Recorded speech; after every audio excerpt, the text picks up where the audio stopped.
নমস্কার বন্ধুরা, ফিয়ান্স ব্লগে আপনাদের সকলকে স্বাগত। আজ প্রায় 2 বছর পর মাসির বাড়ি যাচ্ছি। আমি তো ভীষণই খুশি। জানেন তো, মায়ের পর মাসি একমাত্র যিনি মেয়ের মতো ভালোবাসেন, কোনো আশা আকাঙ্ক্ষা ছাড়াই। এদিকে ফিয়ান বাবু রেডি, আর ফিয়ান বাবুর মাসি টোটোতে এসে বসলো। আমরা যাচ্ছি, আমি, আমার বুনু, মা, বড়মা আর আমার ছেলে ফিয়ান।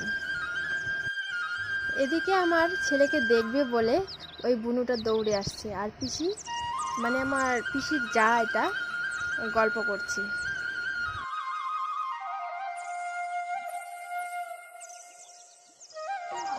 কি জানেন তো বন্ধুরা, আমি না ঠিক ভিডিও বানাতে পারি না, তো তবুও এভাবেই একটু চেষ্টা করলাম।